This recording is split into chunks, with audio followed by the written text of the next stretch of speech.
Radio programme प्रवासी दे नाल तुसीं जुड़े हुए हो। लोटस फ्यूनरल होम की जिहड़ी ऐड तुसीं सुनी है कि कोई व्यक्ति ये गल कह रहा है कि मैं अपने जान तो पहला अपने अंतिम संस्कार का अरेंजमेंट आप करके जा रहा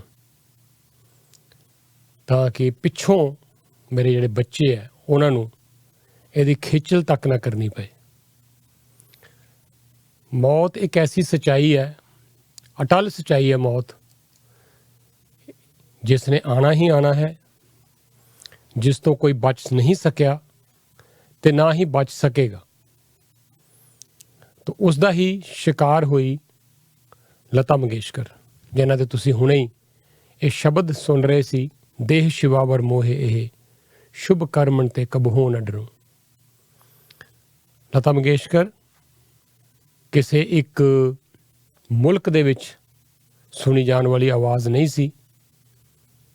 कुल संसार दे विच बड़े वड्डे वड्डे गवैये होए है, बड़े वड्डे वड्डे प्लेबैक सिंगर होए है, लेकिन लता मंगेशकर ही सी। लगभग 92 साल की उम्र भोग के जाना तो सब ने है, कोई दो राय नहीं, लेकिन लता मंगेशकर ने जिहड़ा स्थान हासिल कर लिया गायकी के खेत्र विच, खास तौर पर प्लेबैक सिंगिंग दे विच, वो लगता नहीं कि कोई होर व्यक्ति रहिंदी दुनिया तक उस मुकाम ते पहुँच सकेगा। 50,000 गाने, 50,000 सॉन्ग्स, कोई लगभग 80 साल का सिंगिंग का उन्होंने अपना कैरियर।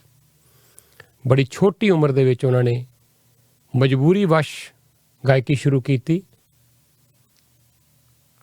उन्होंने पिता जी पंडित दीनानाथ मंगेशकर खुद भी एक गवैये सन और वड्डी भैन होने करके पिता की मौत हो जान करके लता मंगेशकर के उत्ते जिहड़ियां परिवारक जिम्मेवारियां आ पईयां, ऐसियां जिम्मेवारियां पईयां कि उन्होंने परिवार का पालन पोषण करने दे लई गायकी शुरू करनी पई।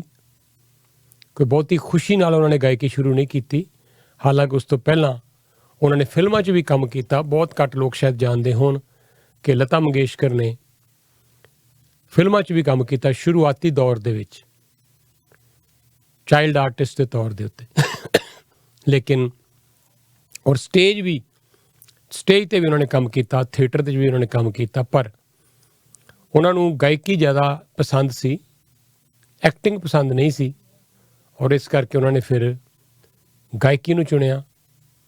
और कई डायरैक्टरां ने उन्होंने शुरू दे विच, म्यूजिक डायरैक्टर्स ने, उन्हों की आवाज़ इन्नी बरीक सी, पतली सी कि उन्होंने एक्सैप्ट नहीं किया एज ए प्लेबैक सिंगर। लेकिन फिल्मां मिलियां, बड़ी दीदी फिल्म मिली उन्होंने, गाया उहदे च कुछ गाने हिट होए, पर जिहड़ी असली उन्होंने कामयाबी मिली, शोहरत मिली, वो फिल्म महल दा वो गीत सी, आएगा आने वाला आएगा। ये वो गीत सी जिसने लता मंगेशकर नूं सुपर हिट कर दिता। गीत भी सुपर हिट होया ते लता दी आवाज़ भी ते लता मंगेशकर दा नाम भी। फिर ऐसा एक सिलसिला शुरू होया जिहड़ा लगातार लगभग कोई 70-75 साल, कम से कम 70 ईयर्स उस तो बाद उन्होंने पूरा 7 दहाके गाना गाते रहे। और बड़ी लंबी चौड़ी उन्होंने लिस्ट है उन्होंने फीमेल एक्ट्रेसिस की जिन्होंने उन्होंने गाया। और उस दौर तो शुरू हो के 40s के दौर तो शुरू हो के आखिर तक हुण काजोल, प्रीति जिंटा, ऐश्वर्या राय, इस तरह दी जिहड़ियां इस दौर दी जिहड़ियां एक्ट्रेसिस सीगियां, उन्होंने भी आवाज़ लता मंगेशकर दी सूट करती रही। वजंती माला, मुमताज़, मीना कुमारी, हर दौर दियां एक्ट्रेसिस नूं आवाज़ दिती लता मंगेशकर ने। और इहदे नाल नाल जिहड़े उन्हां दा एक ऐसा अमर गीत जिसने उन्होंने ਭਾਰਤ ਦੇ ਵਿੱਚ ਉਹ ਸਨਮਾਨ ਦਿੱਤਾ ਜਦੋਂ ਉਹਨਾਂ ਨੇ 26 ਜਨਵਰੀ ਦੇ ਮੌਕੇ ਦੇ ਉੱਤੇ ਇਹ ਗੀਤ ਗਾਇਆ। ਪੰਡਿਤ ਜਵਾਹਰ ਲਾਲ ਨਹਿਰੂ ਜਿਹੜੇ ਉਸ ਵੇਲੇ ਦੇ ਪ੍ਰਧਾਨ ਮੰਤਰੀ ਸੀ ਭਾਰਤ ਦੇ, ਔਰ ਉਹਨਾਂ ਦੀ ਪ੍ਰੈਜ਼ੈਂਸ ਦੇ ਵਿੱਚ ਜਦੋਂ ਉਹਨਾਂ ਨੇ ਉਹ ਗੀਤ ਗਾਇਆ ਚਾਈਨਾ ਦੀ ਜੰਗ ਤੋਂ ਬਾਅਦ, ਚਾਈਨਾ ਨਾਲ ਜਿਹੜੀ ਵਾਰ ਹੋਈ ਭਾਰਤ ਦੀ, ਉਸ ਤੋਂ ਬਾਅਦ, ਐ ਮੇਰੇ ਵਤਨ ਕੇ ਲੋਗੋ। ਔਰ ਕਿਹਾ ਜਾਂਦਾ ਹੈ ਕਿ ਇੰਨੇ ਕੁ ਇਮੋਸ਼ਨਲ ਹੋ ਗਏ ਪ੍ਰਧਾਨ ਮੰਤਰੀ ਪੰਡਿਤ ਜਵਾਹਰ ਲਾਲ ਨਹਿਰੂ ਕਿ ਉੱਥੇ ਹੀ ਉਹਨਾਂ ਦੀਆਂ ਅੱਖਾਂ 'ਚੋਂ ਹੰਝੂ ਕਿਰਨੇ ਸ਼ੁਰੂ ਹੋ ਗਏ। ਔਰ ਇਸ ਗੀਤ ਨੂੰ ਜੋ ਫਿਰ ਮਕਬੂਲੀਅਤ ਮਿਲੀ, ਇਹ ਕੋਈ ਫਿਲਮੀ ਗੀਤ ਨਹੀਂ ਸੀ, ਪਰ ਜੋ ਇਸ ਗੀਤ ਨੂੰ ਮਕਬੂਲੀਅਤ ਮਿਲੀ, ਅੱਜ ਤੱਕ ਵੀ ਭਾਰਤ ਦੇ ਵਿੱਚ ਜਿਹੜੇ ਬਹੁਤ ਅੱਛੇ, ਬਹੁਤ ਹੀ ਸ਼ਾਨਦਾਰ ਦੇਸ਼ ਭਗਤੀ ਦੇ ਗੀਤ ਲਿਖੇ ਗਏ ਹੈ, ਗਾਏ ਗਏ ਹੈ, ਉਹਨਾਂ ਵਿੱਚੋਂ ਇਸ ਗੀਤ ਦਾ ਕੋਈ ਜਵਾਬ ਨਹੀਂ। ਇਸ ਗੀਤ ਦੇ ਮੁਕਾਬਲੇ ਅੱਗੇ ਸਭ ਫਿੱਕੇ ਹਨ। ਕਮਾਲ ਦਾ ਲਿਖਿਆ ਹੋਇਆ ਗੀਤ, ਕਮਾਲ ਦੀ ਇਸ ਦੀ ਧੁਨ, ਔਰ ਉਸ ਤੋਂ ਕਿਤੇ ਉੱਤੇ ਫਿਰ ਲਤਾ ਦੀ ਉਹ ਬੁਲੰਦ ਆਵਾਜ਼।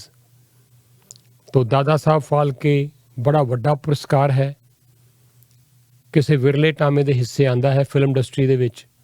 ਸਭ ਤੋਂ ਵੱਡਾ ਸਨਮਾਨ ਫਿਲਮ ਇੰਡਸਟਰੀ 'ਚ ਕੰਟਰੀਬਿਊਸ਼ਨ ਲਈ ਹੈ ਦਾਦਾ ਸਾਹਿਬ ਫਾਲਕੇ, ਉਹ ਵੀ ਮਿਲਿਆ। ਤੇ ਭਾਰਤ ਦਾ ਫਿਰ ਸਭ ਤੋਂ ਵੱਡਾ ਸਨਮਾਨ ਹੈ Bharat Ratna, highest civilian award ਹੈ ਭਾਰਤ ਰਤਨ, ਉਹ ਵੀ ਮਿਲਿਆ ਉਹਨਾਂ ਨੂੰ। ਫਿਲਮ ਫੇਅਰ ਅਵਾਰਡ ਕਿੰਨੇ ਕੁ ਮਿਲੇ ਉਹ ਤਾਂ ਗਿਣਤੀ ਵੀ ਕਰਨਾ ਸ਼ਾਇਦ ਮੁਸ਼ਕਿਲ ਹੈ।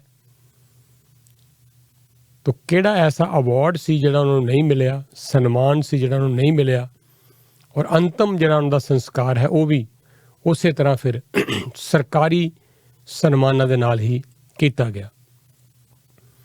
ਲਤਾ ਮੰਗੇਸ਼ਕਰ ਬਾਰੇ ਬਹੁਤ ਗੱਲਾਂ ਕਰਾਂਗੇ ਅੱਗੇ ਚੱਲ ਕੇ, ਬਹੁਤ ਸਾਰੀਆਂ ਕੰਟਰੋਵਰਸੀਜ਼ ਉਹਨਾਂ ਦੇ ਨਾਲ ਜੋੜਨ ਦੀ ਕੋਸ਼ਿਸ਼ ਕੀਤੀ ਗਈ, ਪਰ ਇਹਨਾਂ ਸਭ ਤੋਂ ਉੱਪਰ ਰਹਿ ਕੇ ਲਤਾ ਮੰਗੇਸ਼ਕਰ ਨੇ ਹਮੇਸ਼ਾ ਹੀ ਇੱਕ ਡਿਗਨਿਟੀ ਨੂੰ, ਇੱਕ ਮਿਆਰ ਨੂੰ ਕਾਇਮ ਰੱਖਿਆ, ਔਰ ਕਦੀ ਵੀ ਉਹ ਕਿਸੇ ਤਰ੍ਹਾਂ ਦੀ ਕੰਟਰੋਵਰਸੀ 'ਚ ਨਹੀਂ ਆਏ। ਸ਼ਾਦੀ ਨਹੀਂ ਕੀਤੀ ਔਰ ਕਦੀ ਇਸ ਦਾ ਅਫਸੋਸ ਵੀ ਨਹੀਂ ਉਹਨਾਂ ਨੇ ਕੀਤਾ।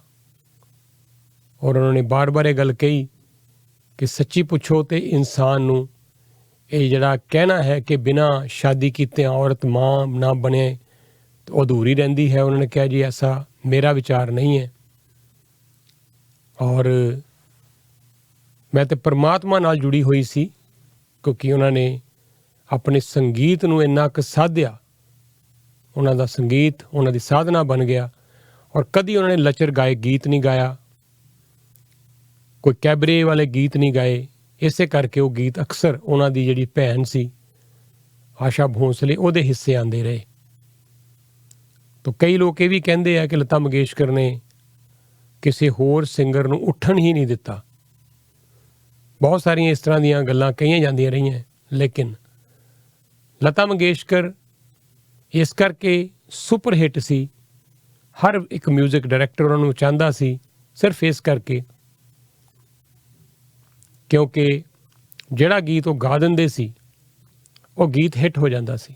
ਐਡੀ ਕੁ ਮਿੱਠੀ ਮਖਮਲੀ ਆਵਾਜ਼ ਉਹਨਾਂ ਦੀ, ਰਿਆਜ਼। ਤੋਂ ਇਸ ਕਰਕੇ ਲਤਾ ਮੰਗੇਸ਼ਕਰ ਨੂੰ ਹਰ ਕੋਈ ਮਿਊਜ਼ਿਕ ਡਾਇਰੈਕਟਰ ਲੈਣਾ ਚਾਹੁੰਦਾ ਸੀ। ਉਹ ਕਹਿੰਦੇ ਵੀ ਸੀ ਕਿ ਮੇਰੇ ਕੋਲ ਇੰਨਾ ਜ਼ਿਆਦਾ ਕੰਮ ਸੀ, ਇੰਨਾ ਜ਼ਿਆਦਾ ਮੇਰੇ ਕੋਲ ਕੰਮ ਸੀ ਕਿ ਮੈਂ ਅਕਸਰ ਨਾ ਕਰ ਦਿੰਦੀ ਸੀ ਬਹੁਤ ਵਾਰ ਕਿ ਮੈਂ ਅਵੇਲੇਬਲ ਨਹੀਂ ਹਾਂ, ਮੈਂ ਗੀਤ ਨਹੀਂ ਗਾ ਸਕਦੀ। ਫਿਰ ਇਹਦੇ ਬਾਵਜੂਦ ਵੀ ਮਿਊਜ਼ਿਕ ਡਾਇਰੈਕਟਰ ਉਹਨਾਂ ਦੀ ਵੇਟ ਕਰਦੇ ਸੀ। ਇਸ ਕਰਕੇ ਸਾਰਾ ਦੋਸ਼ ਲਤਾ ਮੰਗੇਸ਼ਕਰ 'ਤੇ ਹੀ ਲਗਾ ਦੇਣਾ ਕਿ ਉਹਨਾਂ ਕਰਕੇ ਬਹੁਤ ਸਾਰੀਆਂ ਐਕਟਰਸਿਸ ਜਿਹੜੀਆਂ, ਸਿੰਗਰ ਜਿਹੜੀਆਂ ਉਹ ਅੱਗੇ ਨਹੀਂ ਵੱਧ ਸਕੀਆਂ, ਇਹ ਵੀ ਠੀਕ ਨਹੀਂ ਹੋਏਗਾ। ਕਿਉਂਕਿ ਲਤਾ ਮੰਗੇਸ਼ਕਰ ਦੀ ਆਵਾਜ਼ ਦੇ ਅੱਗੇ ਕੋਈ ਟਿਕ ਨਹੀਂ ਸਕਦਾ, ਨਾ ਟਿਕ ਸਕਿਆ ਹੈ ਤੇ ਨਾ ਟਿਕੇਗਾ। ਬਹੁਤ ਸਾਰੀਆਂ ਸਿੰਗਰਸ ਆਈਆਂ, ਈਵਨ ਉਹਨਾਂ ਦੀ ਆਪਣੀ ਸਗੀ ਭੈਣ, ਛੋਟੀ ਭੈਣ ਆਸ਼ਾ ਭੋਂਸਲੇ, ਉਹਨੂੰ ਵੀ ਆਪਣਾ ਸਟਾਈਲ ਬਦਲਣਾ ਪਿਆ ਤਾਂ ਜਾ ਕੇ ਕਿਤੇ ਉਹ ਕਾਮਯਾਬ ਹੋਈ। ਓਪੀ ਨਈਅਰ ਹੀ ਇੱਕ ਮਾਤਰ ਐਸੇ ਮਿਊਜ਼ਿਕ ਡਾਇਰੈਕਟਰ ਹੈ ਭਾਰਤ ਦੀ ਫਿਲਮ ਇੰਡਸਟਰੀ ਦੇ ਜਿਨ੍ਹਾਂ ਨੇ ਬਿਨਾਂ ਲਤਾ ਮੰਗੇਸ਼ਕਰ ਤੋਂ ਗਵਾਇਆ ਬਹੁਤ ਸਾਰੇ ਗੀਤ ਸੁਪਰ ਹਿੱਟ ਕੀਤੇ। ਵਰਨਾ ਲਤਾ ਮੰਗੇਸ਼ਕਰ ਬਿਨਾਂ ਉਸ ਵੇਲੇ ਗੀਤ ਨੂੰ ਸੁਪਰ ਹਿੱਟ ਕਰਨਾ ਅਸੰਭਵ ਸੀ, ਪਰ ਓ ਪੀ ਨਈਅਰ ਨੇ ਇਹ ਵੀ ਕਰ ਦਿਖਾਇਆ।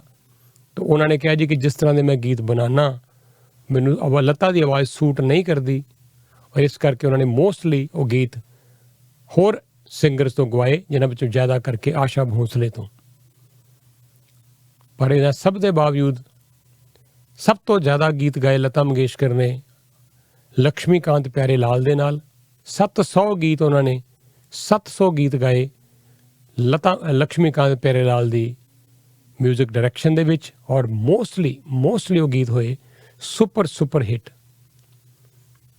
ਤੋ ਲਤਾ ਮੰਗੇਸ਼ਕਰ ਨੇ ਜਾਣਾ ਹੀ ਸੀ, 92 ਸਾਲ ਦੇ ਹੋ ਚੁੱਕੇ ਸੀ, ਔਰ ਕੋਵਿਡ ਨੇ ਬੜੇ ਲੋਕਾਂ ਦੀ ਜਾਨ ਲਈ ਹੈ। ਵੱਡੀਆਂ ਹਸਤੀਆਂ ਗਈਆਂ ਇਸ ਕੋਵਿਡ ਦੇ ਕਰਕੇ, ਜਿਨ੍ਹਾਂ ਦੇ ਵਿੱਚੋਂ ਮਿਲਖਾ ਸਿੰਘ ਜੀ, ਉਹਨਾਂ ਦੀ ਪਤਨੀ, ਬੜੀ ਲੰਬੀ ਲਿਸਟ ਹੈ ਉਹਨਾਂ ਲੋਕਾਂ ਦੀ। ਹਜ਼ਾਰਾਂ ਲੱਖਾਂ ਕਰੋੜਾਂ ਲੋਕ ਗਏ ਇਸ ਕੋਵਿਡ ਦੇ ਚੱਕਰ 'ਚ। ਉਹਨਾਂ ਵਿੱਚੋਂ ਹੁਣ ਲਤਾ ਮੰਗੇਸ਼ਕਰ ਵੀ ਉਸ ਲਿਸਟ ਸ਼ਾਮਿਲ ਹੋ ਗਏ ਹੈ। ਕਈ ਤਰ੍ਹਾਂ ਦੀਆਂ ਕੰਪਲੀਕੇਸ਼ਨਸ ਆ ਗਈਆਂ, ਨਮੂਨੀਆ ਹੋ ਗਿਆ, ਔਰ ਕਈ ਵਾਰੀ ਉਹਨਾਂ ਨੂੰ ICU ਰੱਖਿਆ ਗਿਆ। ਕਈ ਵਾਰੀ ਅਫਵਾਹਾਂ ਵੀ ਉੱਡੀਆਂ ਕਿ ਲਤਾ ਮੰਗੇਸ਼ਕਰ ਜਿਹੜੇ ਹੈ ਜੀ ਉਹ ਪੂਰੇ ਹੋ ਗਏ ਹੈ, ਪਰ ਇਹ ਸਭ ਕੁਝ ਅਫਵਾਹਾਂ ਹੀ ਸਾਬਤ ਹੁੰਦੀਆਂ ਰਹੀਆਂ। ਪਰ ਆਖਿਰਕਾਰ ਲਤਾ ਮੰਗੇਸ਼ਕਰ ਉਸ ਮੌਤ ਦੇ ਅੱਗੇ ਹਾਰ ਗਏ, ਔਰ ਕੱਲ੍ਹ ਖਬਰ ਆਈ ਜਦੋਂ ਕਿ ਲਤਾ ਮੰਗੇਸ਼ਕਰ ਹੁਣ ਨਹੀਂ ਰਹੇ, ਤਾਂ ਪੂਰੇ ਭਾਰਤ 'ਚ ਨਹੀਂ ਬਲਕਿ ਦੁਨੀਆ ਭਰ ਵਿੱਚ ਉਹਨਾਂ ਦੀ ਆਵਾਜ਼ ਦਾ ਲੋਹਾ ਮੰਨਣ ਵਾਲੇ, ਉਹਨਾਂ ਦੀ ਆਵਾਜ਼ ਦੇ ਮੁਰੀਦ ਕਰੋੜਾਂ ਲੋਕ ਹੋਣਗੇ। ਸਭ ਨੂੰ ਦੁੱਖ ਲੱਗਾ, ਲੇਕਿਨ ਉਹੀ ਗੱਲ ਕਿ ਜਿਹਨੇ ਜਾਣਾ ਹੈ ਉਸਨੇ ਜਾਣਾ ਹੀ ਹੈ। ਤੋ ਲਤਾ ਮੰਗੇਸ਼ਕਰ ਦੇ ਕੁਝ ਖਾਸ ਗੀਤ ਤੁਹਾਡੇ ਲਈ ਅਸੀਂ ਪੇਸ਼ ਕਰਾਂਗੇ ਅੱਜ ਪ੍ਰੋਗਰਾਮ ਦੇ ਵਿੱਚ। ਉਹਨਾਂ ਨੂੰ ਸ਼ਰਧਾਂਜਲੀ ਵੀ ਦੇਵਾਂਗੇ। ਹਾਲਾਂਕਿ ਉਹਨਾਂ ਦੇ ਹਜ਼ਾਰਾਂ ਗੀਤ ਐਸੇ ਹੈ ਜਿਹੜੇ ਅਸੀਂ ਤੁਹਾਨੂੰ ਸੁਣਾ ਸਕਦੇ ਹਾਂ, ਪਰ ਜੇ ਤੁਹਾਡੀ ਕੋਈ ਪਸੰਦ ਦਾ ਉਹਨਾਂ ਦਾ ਗੀਤ ਹੋਵੇ ਤਾਂ ਮੈਨੂੰ ਦੱਸਿਓ ਜ਼ਰੂਰ, ਅਸੀਂ ਜ਼ਰੂਰ ਪਲੇ ਕਰਾਂਗੇ। ਔਰ ਉਹਨਾਂ ਬਾਰੇ ਬਹੁਤ ਸਾਰੀਆਂ ਹੋਰ ਗੱਲਾਂ ਕਰਾਂਗੇ। ਕੱਲ੍ਹ ਮੈਂ ਇੱਕ ਨਿਊਜ਼ ਵੀ ਸਾਂਝੀ ਕੀਤੀ ਸੀ ਕਿ ਉਹਨਾਂ ਨੂੰ ਇੱਕ ਵੇਲੇ ਇਹ ਵੀ ਆਇਆ ਜਦੋਂ ਮੌਕਾ ਕਿ ਉਹਨਾਂ ਨੂੰ ਜ਼ਹਿਰ ਦਿੱਤਾ ਗਿਆ। ਇਹ ਕਹਿਣਾ ਹੈ ਖੁਦ ਲਤਾ ਮੰਗੇਸ਼ਕਰ ਦਾ ਕਿ ਉਹਨਾਂ ਨੂੰ ਜ਼ਹਿਰ ਦਿੱਤਾ ਗਿਆ। ਜਦੋਂ ਬੰਦਾ ਬਹੁਤ ਪੋਪੂਲਰ ਹੋ ਜਾਵੇ, ਉਹਦੇ ਦੁਸ਼ਮਣ ਵੀ ਬਹੁਤ ਬਣ ਜਾਂਦੇ ਆ ਲੋਕ। ਉਸ ਨੂੰ ਅਸਫਲ ਕਰਨ ਲਈ ਫਿਰ ਬੜੀਆਂ ਸਾਰੀਆਂ ਸਾਜ਼ਿਸ਼ਾਂ ਘੜੀਆਂ ਜਾਂਦੀਆਂ। ਸ਼ਾਇਦ ਐਸੀ ਹੀ ਇੱਕ ਸਾਜ਼ਿਸ਼ ਦਾ ਸ਼ਿਕਾਰ ਲਤਾ ਮੰਗੇਸ਼ਕਰ ਹੁੰਦੇ ਬਚ ਗਏ, ਪਰ 3 ਮਹੀਨੇ ਉਹ ਬੈੱਡ ਰਿਡਨ ਹੋ ਗਏ ਸੀ ਅਤੇ ਉਹਨਾਂ ਨੂੰ ਲੱਗਾ ਕਿ ਜੀਵਨ 'ਚ ਕਦੀ ਉਹ ਹੁਣ ਗਾ ਨਹੀਂ ਪਾਉਣਗੇ। ਉਹ ਕੀ ਸਟੋਰੀ ਹੈ ਉਹ ਵੀ ਤੁਹਾਡੇ ਨਾਲ ਜ਼ਰੂਰ ਸਾਂਝੀ ਕਰਾਂਗੇ। ਤਾਂ ਉਹਨਾਂ ਦੇ ਭਰਾ ਹਿਰਦੇਨਾਥ ਮੰਗੇਸ਼ਕਰ ਨੇ ਉਹਨਾਂ ਨੂੰ ਅਗਨੀ ਦਿੱਤੀ। ਰਾਜਕੀਏ ਸਨਮਾਨਾਂ ਦੇ ਨਾਲ ਉਹਨਾਂ ਦਾ ਅੰਤਮ ਸੰਸਕਾਰ ਕੀਤਾ ਗਿਆ। ਜੁੜੇ ਹੋਏ ਹੋ ਤੁਸੀਂ ਰੇਡੀਓ ਪ੍ਰੋਗਰਾਮ ਪ੍ਰਵਾਸੀ ਦੇ ਨਾਲ। ਤਾਂ ਲਤਾ ਮੰਗੇਸ਼ਕਰ ਦੇ ਕੁਝ ਗੀਤ ਤੁਹਾਡੇ ਨਾਲ ਅਸੀਂ ਸਾਂਝੇ ਕਰਦੇ ਰਹਾਂਗੇ ਲਗਾਤਾਰ, ਅਤੇ ਦੁਨੀਆ ਭਰ ਦੀਆਂ ਖਬਰਾਂ ਲੈ ਕੇ ਹੁਣ ਮੈਂ ਤੁਹਾਡੇ ਲਈ ਇਸ ਪ੍ਰੋਗਰਾਮ ਦੇ ਵਿੱਚ ਹਾਜ਼ਰ ਰਹਾਂਗਾ। ਪ੍ਰਵਾਸੀ ਰੇਡੀਓ ਪ੍ਰੋਗਰਾਮ ਤੁਹਾਡੇ ਲਈ ਅਸੀਂ Monday to Friday 10 AM to 1 PM ਪੇਸ਼ ਕਰਦੇ ਹਾਂ 960 AM ਡਾਇਲ 'ਤੇ।